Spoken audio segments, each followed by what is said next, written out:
మాత్రమే కాకుండా మరి దేవుని యొక్క జ్ఞాపకార్థ గ్రంథం కూడా ఉంది. ఆ జ్ఞాపకార్థ గ్రంథంలో మనం చేస్తున్న సత్క్రియలు, మనం దేవుని కొనియాడుతున్న క్రియలన్నీ ఇలా రాయబడుతున్నాయని మలాకీ గ్రంథం 3వ అధ్యాయంలో మనం చూసాం. అదేవిధంగా జీవ గ్రంథం అనే మరొక గ్రంథం ఉంది. ఆ జీవ గ్రంథములో ఎవరి పేరైతే వ్రాయబడలేదో, కనిపించదో వారు ఆరని అగ్నిగుండమునకు ఆహుతి చేయబడతారు అన్న విషయాన్ని కూడా మనం తెలుసుకున్నాం. కాబట్టి ఈరోజు మరి జీవ గ్రంథం మందు పేర్లు నమోదు కావాలి అంటే మనం ఈ భూమి మీద మరి ఎవరి పేర్లు, మరి ఏం చేస్తే, ఎలా జీవిస్తే మరి ఆ జీవ గ్రంథం మందు మన పేర్లు నమోదవుతాయి. ఒకవేళ మన పేర్లు జీవ గ్రంథం మందు నమోదు కాకపోతే మనం నిత్యాగ్ని గుండానికి ఆహుతి అయిపోతామని గత వారం మనం నేర్చుకున్నాం. మళ్ళీ ఒకసారి చూద్దాం. ప్రకటన గ్రంథము 20వ అధ్యాయము, ప్రకటన గ్రంథము 20వ అధ్యాయము 12వ వచనం నుంచి, మరియు గొప్పవారేమి కొద్దివారేమి మృతులైన వారందరూ ఆ సింహాసనము ఎదుట నిలవబడి ఉండుట చూచితిని. సందర్భం ఏంటంటే యేసుక్రీస్తు వారు రెండవ రాకడ. ఆయన అత్యున్నత సింహాసనం మీద ఆసీనుడైనప్పుడు ఈ భూమి మీద ఆదాము మొదలుకుని ఆఖరి మానవుడు వరకు ఆ సింహాసనము ఎదుట నిలవబడాలి. కొద్దివారేమి గొప్పవారేమి. నరేంద్ర మోడీ గారు కానివ్వండి, ట్రంప్ గారు కానివ్వండి, సామాన్యమైన సైనికుడు కానివ్వండి, మన గ్రామంలో ఉన్న మరి చిరు వ్యాపారస్తులు కానివ్వండి, గొప్పవారు కొద్దివారు అందరూ ఆ సింహాసనం ఎదుట హాజరు కావాలి. అంటే మనిషి మరణించినా యేసుక్రీస్తు రెండవ రాకడలో దేవుడు వారిని బ్రతికించి వారు చేసిన క్రియల చెప్పున వారికి ప్రతిఫలం ఇచ్చుటకు మరి తీర్పులోనికి తీసుకువస్తాడన్న సంగతి మనకి ఇక్కడ ఈ మాటల ద్వారా అర్థమవుతుంది. అప్పుడు ఎప్పుడు హాజరైనప్పుడు గ్రంథములు విప్పబడును, మరియు జీవ గ్రంథమని వేరొక గ్రంథమును విప్పబడును. గ్రంథములు ఏంటి? ఆ గ్రంథములంటే ఆ గ్రంథములలో మన క్రియలు రాయబడతాయి. మన మంచి క్రియ కానివ్వండి, చెడ్డ క్రియ కానివ్వండి, ఆ గ్రంథములలో రాయబడతాయి. అంటే ఒక్కొక్కరి పేరు మీద ఒక్కొక్క గ్రంథం ఉంటుంది. అందులో మన సత్క్రియలు, మన చెడ్డ క్రియలు కూడా రాయబడతాయి. ఆ గ్రంథముల యందు వ్రాయబడి ఉన్న వాటిని బట్టి తమ క్రియలు చెప్పున మృతులు తీర్పు పొందిరి. 15వ వచనం, ఎవని పేరైనను జీవ గ్రంథమందు వ్రాయబడినట్టు కనబడని ఎడల, కనబడని ఎడల వాడు అగ్నిగుండంలో పడవేయబడును, అగ్నిగుండానికి ఆహుతైపోతున్నాడు. ప్రియమైన దేవుని పిల్లలారా, ఇప్పుడు ఆలోచించండి. ఏమండి, మన పేరు మరి లిస్ట్ లో ఉండాలి. కొన్ని సందర్భాల్లో చూడండి, మన పేరు మరి సచివాలయములో మరి వచ్చిన ఆ లిస్ట్ లో ఉంటేనే మనకు రాయితీలు వస్తాయి. మన పేరు ఆ గవర్నమెంట్ లిస్ట్ లో ఉంటేనే మనకి రేషన్ అందుతూ ఉంటుంది. ఆ రేషన్ తెచ్చుకున్నప్పుడు చూడండి, ఒక నెంబర్ కొట్టగానే అక్కడ మన కుటుంబస్తుల పేర్లన్నీ వస్తాయి. ఆ నలుగురు ఉంటే 4 కిలోలు బియ్యం వస్తుంది. 3 పేర్లు ఉంటే తగ్గిపోద్ది, 2 పేర్లు ఉంటే తగ్గిపోద్ది. అందుచేత పుట్టినోళ్ళ పేర్లు కూడా ఎక్కడ నమోదు చేసుకుంటున్నాం? మనం సచివాలయంలో నమోదు చేయాలి. సచివాలయంలో అలా నమోదు చేస్తేనే మనకు రేషన్ వస్తుంది. ఇప్పుడు మన పేరు జీవ గ్రంథమందు నమోదు అవుతేనే మనము ఆ పరలోకానికి అర్హులవుతాం. ఆరని అగ్నిగుండం నుంచి తప్పింపబడతాం, నరకము నుంచి తప్పింపబడతాం. ఇప్పుడు ఆలోచించండి, ఇది చాలా ఇంపార్టెంట్ విషయము. ఇది చాలా సీరియస్ మ్యాటరు. నా పేరు జీవ గ్రంథమందు ఉందా లేదా? లేకపోతే నేను నిత్యాగ్ని గుండానికి ఆహుతి అయిపోతాను, పరలోకానికి వెళ్ళను. సో భూమి మీద బ్రతుకున్నప్పుడే మన పేర్లు జీవ గ్రంథమందు వ్రాయబడాలి. ఎవరు చూసొచ్చి చెప్తారు? అయ్యా అయ్యా పరలోకంలో జీవ గ్రంథమందు నా పేరు ఉందా లేదా అన్నది మనకి ఎలా తెలుస్తుంది? ఎవరు చెప్పరు. అక్కడి నుంచి అక్కడికి వెళ్ళి ఆ జీవ గ్రంథాన్ని ఓపెన్ చేసి మన పేర్లు ఉన్నాయో లేదో చెక్ చేసి చెప్పే ఆ అవకాశమే లేదు. సో భూమి మీద ఉండగానే మన పేర్లు జీవ గ్రంథంలో నమోదు అవ్వాలి అంటే మనం ఏం చేయాలి అన్నది కొన్ని వచనాల ద్వారా మనం నేర్చుకుందాం. ఏమండి, ఈ జీవ గ్రంథంలో పేరు రాయబడడం అనే దాని మీద చాలా మంది రకరకాల వారి భావాలు తెలియజేస్తున్నారు క్రైస్తవ పెద్దలు. కొంతమంది ఏమంటారంటే మనం ఎప్పుడైతే పుడతామో అప్పుడే మన పేరు జీవ గ్రంథం అందు రాయబడుతుంది అంటున్నారు కొందరు. మరి కొందరు ఏమంటున్నారంటే లేదు లేదు లేదు లేదు, మనం ఎప్పుడైతే యేసుక్రీస్తునందు బాప్తిస్మము పొందుతామో, క్రీస్తు రక్తమందు కడిగి వేయబడతాము, సంఘములో సభ్యులవుతాము, పాపక్షమాపణ పొందుకుంటాము, అప్పుడు జీవ గ్రంథమందు మన పేరు రాయబడుతుంది అంటారు. మరి కొందరు ఏమంటారంటే బాప్తిసం పొందడం చాలా అవసరం, చర్చిలో సభ్యులు అవటం చాలా అవసరం, అలాగయ్యి మనం ఎప్పుడైతే సత్క్రియలు చేస్తూ ఉంటామో అప్పుడే జీవ గ్రంథములో మన పేరు నమోదవుద్ది అంటున్నారు. ఎప్పుడంటే బాప్తిసం తీసుకున్న తర్వాత లోకములో కలిసిపోకుండా చర్చిలోనే సత్క్రియలు చేయుచూ ఉంటామో అప్పుడు జీవ గ్రంథములో మన పేరు నమోదవుద్ది అన్న విషయాలు కూడా కొంతమంది అంటున్నారు. ఒక మాట చదువుదాం. ఇదే ప్రకటన గ్రంథంలో 21వ అధ్యాయము 27వ వచనం. 21వ అధ్యాయము 27వ వచనం. గొర్రె పిల్ల యొక్క జీవ గ్రంథమందు వ్రాయబడిన వారే. ఇక్కడ జీవ గ్రంథమును గురించి చెప్తున్నప్పుడు ముందు ఒక పదం యాడ్ చేయబడదు. గొర్రె పిల్ల యొక్క జీవ గ్రంథమందు వ్రాయబడిన వారు. ఎవరిదంటే జీవ గ్రంథం? గొర్రె పిల్ల అంటే యేసుక్రీస్తు వారండి. అంటే జీవ గ్రంథంలో పేరు రాయబడాలి అంటే యేసుక్రీస్తునందు విశ్వాసం ఉంచడము ద్వారా, యేసుక్రీస్తు రక్తములో కడగబడడం ద్వారా, అంటే బాప్తిస్మం పొందడం ద్వారా, యేసుక్రీస్తును రాజుగా ప్రభువుగా కలిగి ఉండడం ద్వారా మాత్రమే సాధ్యం అవుతుంది అని అర్థమవుతుంది. క్రీస్తు లేకుండా మనకి జీవ గ్రంథం అందు పేరు వ్రాయబడటం సాధ్యము కాదు. క్రీస్తు నందుంటేనే, ఎవరి యందుంటే? క్రీస్తు నందుంటేనే ఈ జీవ గ్రంథంలో పేరు నమోదవటం అనేది సాధ్యం అవుతుంది. క్రీస్తు నందు లేకుండా జీవ గ్రంథంలో పేరు నమోదవటం అనేది సాధ్యము కాదు. ఓకే, ఏమండి, మరి పాత నిబంధనలో ఉన్న వారు కూడా జీవ గ్రంథములో పేరు నమోదవనట్లు మనం చూడగలం. పాత నిబంధనలో ఉన్నవారు కూడా 69వ కీర్తన 28వ వచనం. 69వ కీర్తన 28వ వచనం. జీవ గ్రంథములో నుండి వారి పేరు తుడిపి పెట్టుము, నీతిమంతుల పట్టీలో వారి పేర్లు వ్రాయకుము. అంటే ఈ జీవ గ్రంథం కాన్సెప్ట్ అనేది కేవలం క్రొత్త నిబంధనలో మాత్రమే కాదు, పాత నిబంధనలో కూడా ఉన్నది.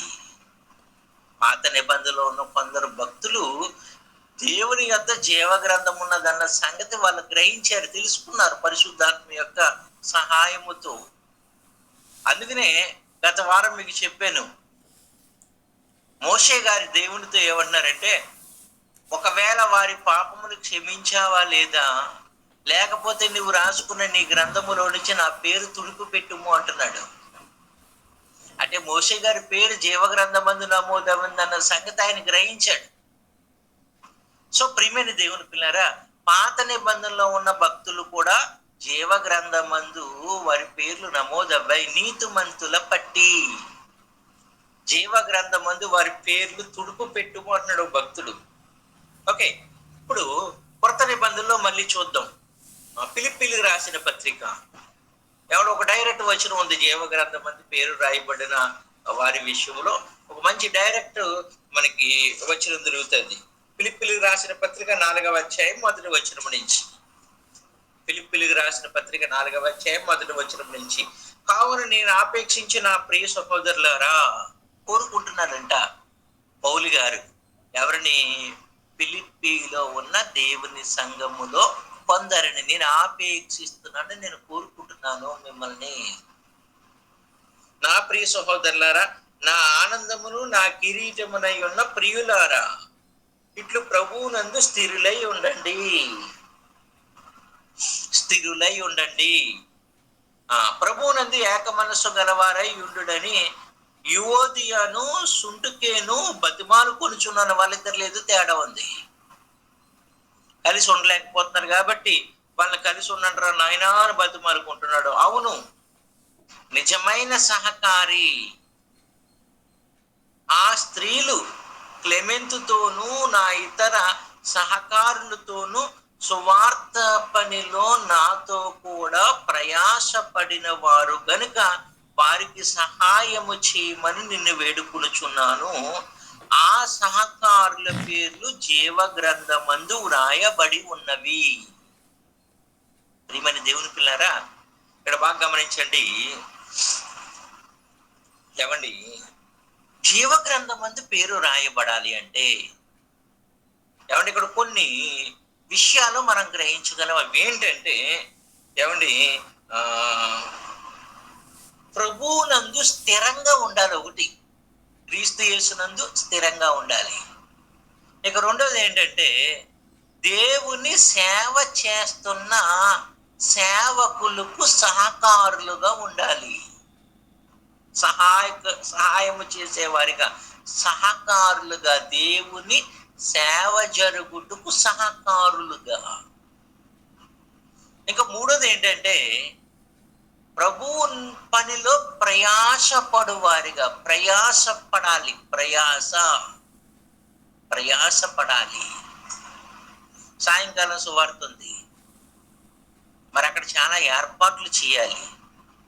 ఏర్పాట్లు చేయాలి అంటే అక్కడ సౌండ్ సిస్టమ్ పెట్టాలి, ఒక టేబుల్ వేయాలి, కూర్చోడానికి ఏర్పాట్లు చేయాలి.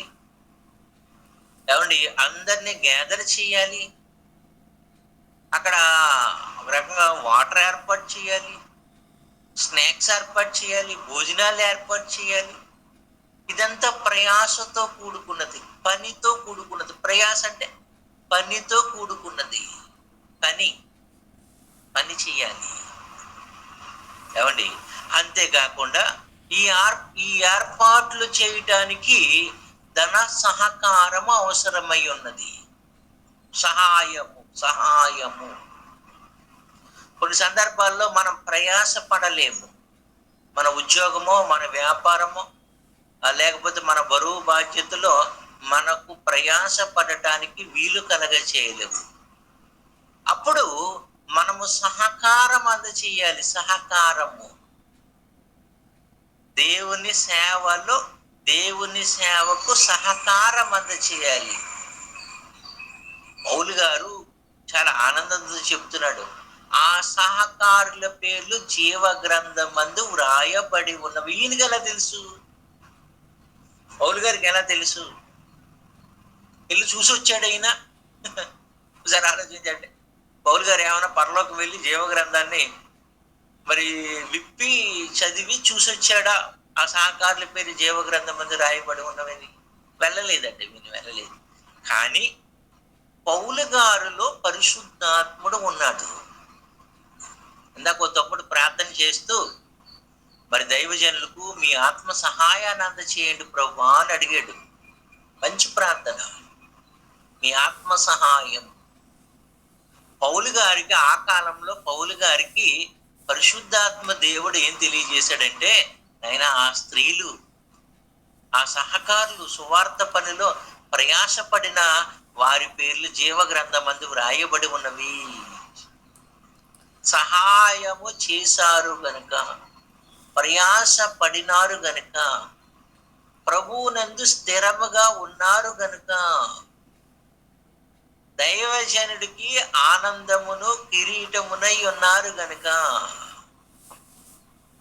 వారి పేర్లు ఎక్కడ రాయబడ్డాయి? జీవ గ్రంథమందు వ్రాయబడి ఉన్నవని పరిశుద్ధాత్మ దేవుడు పౌలు గారి ద్వారా తెలియజేస్తున్నాడు. పరిశుద్ధాత్మ దేవుడికి అంతా తెలుసు. ఆయన పరలోకంలో ఉండగలడు, భూమి మీద దైవజనుల యొక్క ఆత్మలలో ఉండగలడు, సంఘములో ఉండగలడు ఆయన.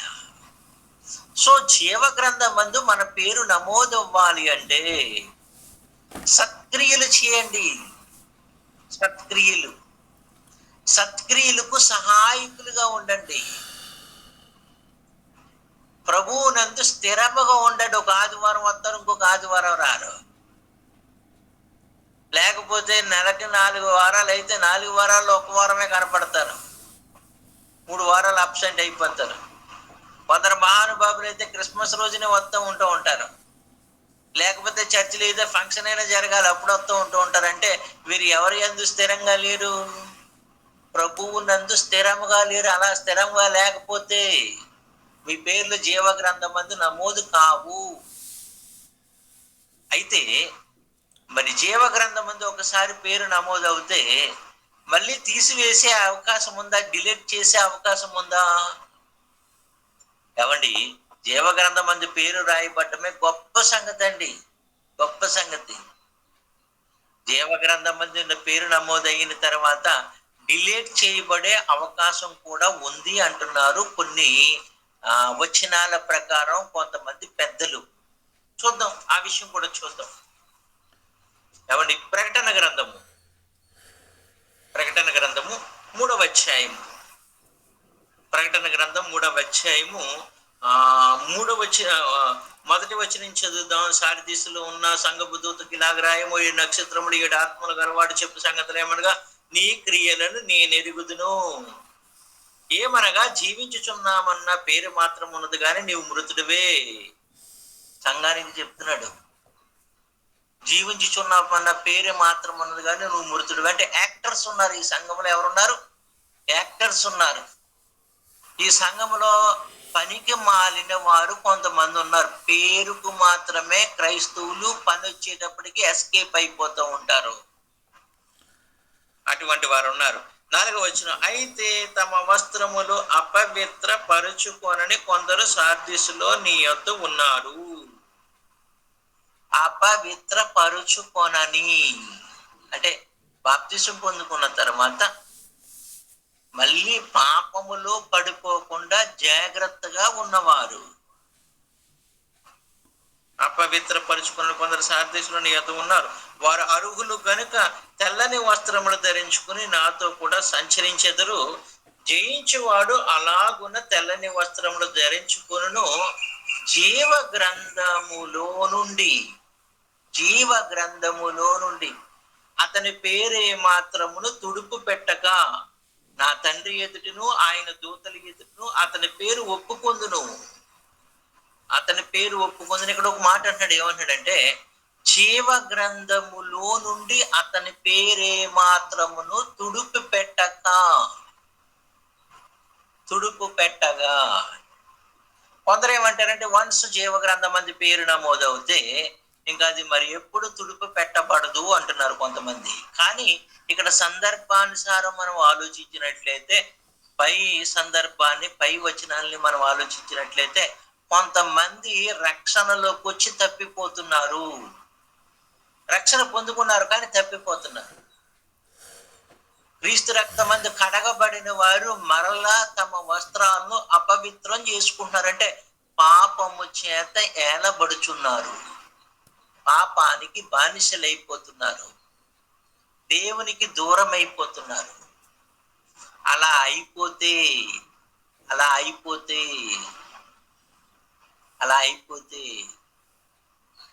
జీవ గ్రంథములోంచి వారి పేర్లు తుడుపు పెట్టే అవకాశం ఉన్నది. తీసేస్తాడు, జీవ గ్రంథంలోంచి వారి పేర్లు తీసేస్తాడు. అంటే కొంతకాలం పరలోకానికి అర్హులుగా జీవించారు, మరలా లోకములో కలిసిపోయి పరలోకానికి వెళ్ళే అర్హతను కోల్పోతున్నారు. సో కాబట్టి ప్రియమైన దేవుని పిల్లారా, మీ రక్షణను తుదముట్టు వరకు కాపాడుకోవాలి. రక్షణలో మరి పవిత్రంగానే కొనసాగాలి. ఏమండి, మరొక విషయాన్ని ఇక్కడ మనం ఆలోచించినట్లయితే ఇక్కడ ఏముంది ఏమండి, ఆ మరొక చోట ఏమని రాయబడుతుంది, ఇక్కడ 5వ వచనంలో ఏమి రాయబడితే జయించువాడు అలాగున, జయించువాడు అలాగున అని. జయించువాడు అంటే దేన్ని జయించాలి మనం? మనకు వస్తున్న శోధనలను జయించాలి. అది పాపం కానివ్వండి, లేకపోతే వ్యామోహము కానివ్వండి, ధన ధన ధనార్జన అనే, ధన సంపాదన అనే ఆ దురాశ కానివ్వండి, వీటన్నిటిని మనం ఏం చేయాలంటే క్రీస్తునందుండి క్రీస్తులో ఎదుగుచు మరి సాతాను మనల్ని ఓడించడానికి ప్రయత్నం చేసినప్పుడు అది పెడుతున్న ఈ దురాశలన్నిటిని మనం ఏం చేయాలంటే సాతాను పెడుతున్న ఈ దురాశలను జయించుకుంటూ వెళ్ళాలి. ఉదాహరణ, యేసుక్రీస్తు వారు జయించాడా లేదా? బాప్తిసం పొందిన తర్వాత యేసుక్రీస్తు వారు మరి జయించాడు కదా, సాతాను మరి శోధనని జయించుకున్నాడు కదా. అలాగే మనం కూడా అప్పుడు మాత్రమే కదా, తర్వాత కూడా చాలా శోధనలు వచ్చినాయి. యేసుక్రీస్తు వారికి జయించుకుంటూ జయించుకుంటూ జయించుకుంటూ సిలువ వరకు వెళ్ళాడు. సిలువలో కూడా జయించాడు ఆయన. అలాగే మనం కూడా క్రీస్తును మాదిరిగా పెట్టుకుని విశ్వాస విషయములో ఎదుగుచూ జయించుకుంటూ వెళ్ళాలి. తమ వస్త్రములు అపవిత్రపరుచుకోకుండా, అంటే మళ్ళీ మళ్ళీ మళ్ళీ పాపంలో పడిపోకుండా. అప్పుడు మన పేరు ఏ మాత్రము జీవ గ్రంథములో నుంచి తుడుపు పెట్టబడదు, డిలీట్ చేయబడదు. ఎవడు మేము బాప్తిజం తీసుకున్నాం మాదే పరలోకం అండి, ఇంకా మా ఇష్టానుసారం జీవిస్తామని జీవించడానికి వీల్లేదు. ఒకవేళ నువ్వు పాపానికి లొంగిపోతే, పాపము చేత ఏలబడితే, పాపము యొక్క ఓడిపోతే నీ పేరు జీవ గ్రంథములోంచి తుడుపు పెట్టబడును. అప్పుడు నీకు పరలోకం వెళ్ళే మహాభాగ్యాన్ని కోల్పోతావు, నరకానికి పోతావు, నిత్యాగ్ని గుండానికి చేజారిపోతావు. ఇది చాలా ప్రమాదకరం. ఓకే, లాస్ట్ గా మరొక విషయాన్ని చెప్పి నేను ముగింపు దశకు తీసుకువెళ్తాను. ఏమండి, జీవ గ్రంథమందు ఎవరైతే పేరు రాయబడుతుందో వారు ఒక ప్రత్యేకమైన జీవితాన్ని జీవిస్తారు. వారు కొన్ని ఏమండి మరి జీవితంలో కొన్ని గొప్ప సంగతులు కనపడతాయి మనకి. అవి ప్రకటన గ్రంథములో 13వ అధ్యాయం మొదటి వచనం చదువుతాం. చాలా విలువైన సంగతులు.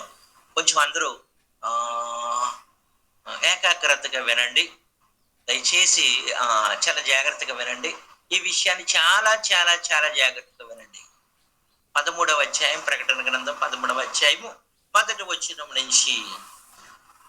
ఏమండి, మొదటి వచనం కాకుండా 8వ వచనం చదువుతాం. 8వ వచనం చదువుతాం. భూనివాసులందరూ అనగా జగత్ పునాది మొదలుకుని వధింపబడి ఉన్న గొర్రెపిల్ల యొక్క జీవ గ్రంథమందు ఎవరి పేరు వ్రాయబడలేదో, జీవ గ్రంథమందు ఎవరి పేరైతే వ్రాయబడలేదో వారి కోసం చెప్తున్నాడు. వారు ఆ మృగమునకు నమస్కారము చేయుదురు. ఎవరి పేరైతే వ్రాయబడలేదు, జీవ గ్రంథమందు ఎవరి పేరైతే వ్రాయబడలేదో వాళ్ళు ఏం చేస్తున్నారంట? ఆ మృగమునకు నమస్కారము చేస్తున్నారంట. అంటే మృగానికి నమస్కారం చేస్తున్నారంటే దాని అర్థం ఏంటంటే ఆ మృగము యొక్క అధికారము కిందకు వెళ్ళిపోతున్నారు. ఆ మృగము వారిని ఏలుబడి చేస్తుంది.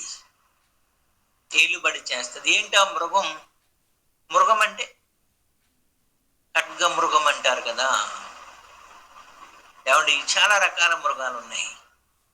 మృగం అంటే ఒక రకంగా చెప్పుకున్నట్టు బలము గలది, బలమైనది. ఏమండి, ఏంటి మృగము? ఆ మృగం ఎంత గొప్పదో 13వ అధ్యాయము మొదటి వచనం చెప్తున్నాడు చూడండి. మరియు 10 కొమ్ములను 7 తలలను గల ఒక క్రూర మృగము సముద్రములో నుండి పైకి వచ్చుట చూచితిని. దాని కొమ్ముల మీద 10 కిరీటములను, దాని తల మీద దేవదూషణకరమైన పేర్లును ఉండును. దేవుణ్ణి దూషిస్తున్నాడంట వాడు.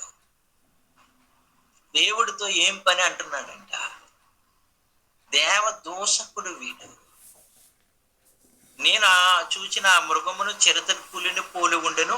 దాని పాదములు ఎలుగుబంటి పాదములు వంటివి, దాని నోరు సింహపు నోరు వంటిది. దానికి ఆ ఘట సర్పము తన బలమును, తన సింహాసనమును, గొప్ప అధికారమును ఇచ్చెను. దాని తలలలో ఒక దానికి చావు దెబ్బ తగిలినట్టు ఉండును. అయితే ఆ చావు దెబ్బ మానిపోయిన గనుక భూజనులందరూ మృగము వెంట వెళ్ళుచు ఆశ్చర్యపడుచుండిరి. ఇక్కడ చూడండి, మృగము ప్లస్ ఈ మృగానికి అధికారము, సింహాసనము ఎవరిచ్చారంట? ఘట సర్పము అంటే సాతాను.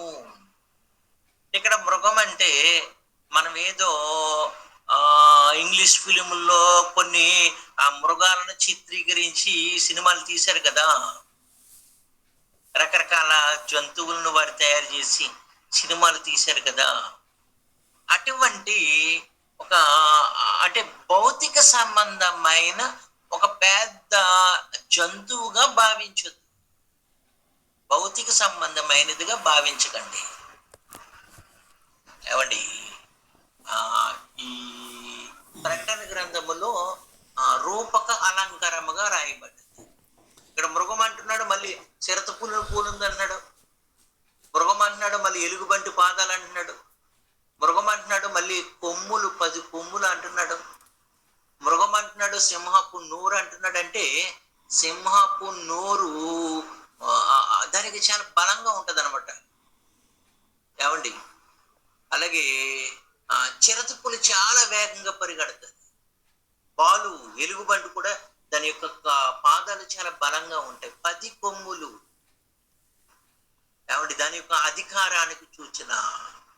కొంతమంది క్రైస్తవ పెద్దలు ఏమన్నారంటే, మృగం అంటే మీరు మృగాన్ని తీసుకోవద్దు, ఘట సర్పం అంటే ఘట సర్పాన్ని తీసుకోకుండా మనం ఎవరిని తీసుకుంటున్నాం? సాతాను. సాతాను అంటే సాతానుగాడు ఒక క్రూర మృగము లాంటి దానిని వాడు పుట్టిస్తాడు. ఈ క్రూర మృగము ఏమై ఉండొచ్చు? కొందరు ఏమన్నారంటే, ఈ క్రూర మృగం ప్రపంచాన్ని ఏలే ఒక రాజు ఉండొచ్చు అంటున్నారు. ఒక రాజు. కొంతమంది ఏమన్నారు అంటే, ఈ క్రూర మృగము కరెన్సీ అవ్వచ్చు అంటున్నారు. కరెన్సీ. ప్రియమైన దేవుని పిల్లారా, ఒక రకంగా చెప్పుకోవాలి అంటే కిందకి చదువుదాం. దీనికోసం కొంత వివరణ మనం గ్యాదర్ చేస్తే 7వ వచనం మరియు పరిశుద్ధులతో యుద్ధము చేయుటకును. పరిశుద్ధులు అన్నాడు కదా. పరిశుద్ధులు అంటే ఎక్కడున్నారు? భూమి మీద. ఎక్కడెక్కడ ఉన్నారు? ప్రపంచమంతా ఉన్నారు. ప్రపంచమంతా చూడండి. మన భారతదేశంలో మరి ఒడిశాలో క్రైస్తవులు ఉన్నారు. ఏమండి, యూపీలో క్రైస్తవులు ఉన్నారు, కాశ్మీర్లో క్రైస్తవులు ఉన్నారు, కేరళలో క్రైస్తవులు ఉన్నారు. అంతేనా? సౌదీలో క్రైస్తవులు ఉన్నారు, కువైట్లో క్రైస్తవులు ఉన్నారు. ప్రపంచమంతా క్రైస్తవులు ఉన్నారు. అంటే ప్రపంచమంతా ఉన్న పరిశుద్ధులైన క్రైస్తవులతో ఈ క్రూర మృగము యుద్ధం చేస్తాడు. ఏం చేస్తాడు? పరిశుద్ధులతో యుద్ధము చేయును, వారిని చెయ్యింపను, దానికి అధికారం ఇయ్యబడును. అంటే ఇప్పుడు ఆలోచించండి, క్రైస్తవులైన మనకు క్రూర మృగముతో యుద్ధము జరుగుతుంది. యుద్ధం ఏంటి? నువ్వెక్కడ యుద్ధం చేస్తున్నావు? నేను క్రూర మృగంతో ఎక్కడ యుద్ధం చేస్తున్నాను? ఉదయాన్నే లెగిస్తే తొందరగా బ్రష్ చేసుకుని ఏదో కొంత తిని పనికి వెళ్ళిపోతున్నాను కదా. మళ్ళీ సాయంకాలం అలిసిపోయి వచ్చి పడుకుంటున్నాను కదా. నాకు క్రూర మృగంతో యుద్ధం ఏంటి? యుద్ధం అంటే నాకు తెలిసింది ఏంటంటే, ఇరాను, అమెరికా, అలాగే ఇజ్రాయేల్, ఇరాన్ మధ్య యుద్ధం జరుగుతుంది. యుక్రెయిన్ రష్యా మధ్య యుద్ధం జరుగుతుంది, నేను యుద్ధం చేయడం ఏంటి అన్న డౌట్ మనకు రావాలండి. రావాలి. యుద్ధము చేయను వారిని జయింపదానికి అధికారం ఇవ్వను, ప్రతి వంశము మీదను ప్రతి జనము మీదను ఆయా భాషలో మాట్లాడు వారి మీదను ప్రతి జనము మీదను అధికారము దానికి ఇవ్వబడును. ఆయా భాషలు మాట్లాడు వారి మీదను. చూడండి, కొండల మీదకి వెళ్తే అక్కడ క్రైస్తవులు ఉన్నారు. వారు రకరకాల భాషలు మాట్లాడుతున్నారు. ఏమండి, సవరా భాష కొంతమంది మాట్లాడుతున్నారు. మన పాలన్నీ గారి ఒడిశాలో చాలా ప్రాంతాలకు వెళ్తూ ఉంటాడు. అక్కడ వారి లాంగ్వేజ్ వేరు. వారితో కూడా యుద్ధం జరుగుతుందంట. క్రూర మృగము వారితో కూడా యుద్ధం చేస్తున్నాడంట. అంటే చూడండి, క్రూర మృగం ఎక్కడికెక్కడికి వెళ్ళిపోయాడు? ఎక్కడ క్రైస్తవుడు ఉంటే అక్కడికి వెళ్ళిపోయాడు. ఏమండి, ప్రతి వంశం మీదను ప్రతి భాష ఆయా భాషల మాట్లాడే వారి మీదను ప్రతి జనం మీద అధికారం ఇవ్వబడును. భూనివాసులందరూ ఏమండి చూడండి, భూనివాసులందరితో ఈ క్రూర మృగానికి ఏమండి యుద్ధం జరుగుతుంది. వీడి వెనకాల ఎవరున్నారు? వీడికి అధికారం ఎవరిచ్చాడంటే సాతాను ఇచ్చాడు. అంటే సాతాను ఒక క్రూర మృగాన్ని చేశాడు. వాడు క్రూర మృగంగా కనపడ్డు వాడు ఇదిగో ఇదే క్రూర మృగము అని కనిపించదు. కనిపించని ఒక శక్తితో కనిపించే క్రైస్తవులు యుద్ధం చేయాలి. ఏమండి, ఎవరి పేరైతే జీవగ్రంథమందు కనబడదో రాయబడి ఉండదో వాళ్ళు ఆ క్రూర మృగానికి నమస్కారం చేస్తారు. జీవగ్రంథం మంది పేరు ఉన్న వాళ్ళు ఆ క్రూర మృగానికి నమస్కారం చేయరు. అది జీవగ్రంథంలో రాయబడిన వారి యొక్క గొప్పతనం. చూడండి ప్రియమైన దేవుని పిల్లరా, ఏమైనా అర్థమవుతుందా? క్రైస్తవుడా, నీకు కంటికి కనిపించకుండా నీ ముందుకు మరి అపవాది ఒక కరెన్సీ రూపములోను, ఏ రూపంలో? నువ్వు డబ్బుకి మరి లొంగిపోతున్నావేమో, లేకపోతే నువ్వు సెల్ ఫోన్కి బానిస అయిపోతున్నావేమో. క్రూరమగు ఈ సెల్ ఫోన్ కూడా కావచ్చు, ఎందుకంటే ఇందులో తక్కువ లేవు. నువ్వు సెల్ ఫోన్కి లొంగిపోతున్నావేమో, లేకపోతే కొన్ని అధికారాలకు లొంగిపోతున్నావేమో. ఏమండి, ఎవరు లొంగిపోతారంటే ఎవరి పేరైతే జీవగ్రంథం మంది వ్రాయబడి ఉండదు. జీవగ్రంథం మంది ఎవరి పేరైతే నమోదు అవుతుందో వాళ్ళు ఆ క్రూర మృగానికి నమస్కారం చేయరు. నా ప్రభు యేసుక్రీస్తే. ఏమంటే ఒక ముసలమ్మ ఏమందంటే ఒక వ్యక్తితో, ఆదివారం నీకు పింఛన్ ఇస్తారు, నువ్వు ఆరాధనకి వెళ్తావా పింఛన్ తీసుకోవడానికి, ఏ సచివాలయానికి వెళ్తావా అంటే, ఆ ముసలమ్మ ఏమందంటే, ఎవరికి కావాలి పింఛను? నా యేసయ్యను ఆరాధించుకుంటాం కంటే నాకు గొప్పదేమీ లేదు. నేను ఆదివారం ఆరాధనకు వెళ్లకుండా ఆదివారం ప్రభుత్వం ఇచ్చి ఆ 3,000 తీసుకోవడానికి వెళ్ళను అంది. అంటే ఆవిడ దేనికి నమస్కరించలేదు?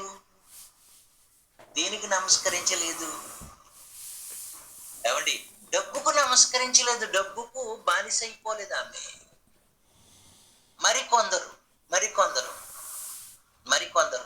ఆదివారం తప్పకుండా మీరు డ్యూటీకి రావాలి, ఉద్యోగానికి రావాలి అంటే, అయ్యా మేము ఆదివారం ఉద్యోగానికి రాము, మేము ఆదివారం ఆరాధనకి వెళ్తాం. ఎందుకంటే మా దేవుణ్ణి ఆరాధించుకునే దినం. ఉద్యోగానికి వాళ్ళు ఏం చేయలేదు? నమస్కరించలేదు. ఆదివారం ఫంక్షన్ అండి, ఆదివారం మీరు తప్పకుండా రావాలి, మీకోసం మంచి మటన్ బిర్యానీ, చికెన్ బిర్యానీ, రొయ్యల బిర్యానీ, మంచి మంచి ఐస్ క్రీములు, మంచి మంచి అన్ని చేసాం, ఆదివారం అందరూ వచ్చి తింటారని అన్నప్పుడు, అయ్యా ఎవరికి కావాలి మీ ఆహారాలు? మా దేవుణ్ణి ఆరాధించుకునే దినం ఇది. అక్కడ ఒక రకంగా చెప్పుకోవాలంటే ఈ ఆహారానికి లొంగిపోవట్లేదు. ఈ బంధుత్వానికి లొంగు క్రూర మృగం అనేక రకాలుగా రావచ్చు నీ వద్దకు. నువ్వు దానికి నమస్కరిస్తే నీ పేరు ఎందులో లేనట్లు? జీవ గ్రంథములో లేనట్టే.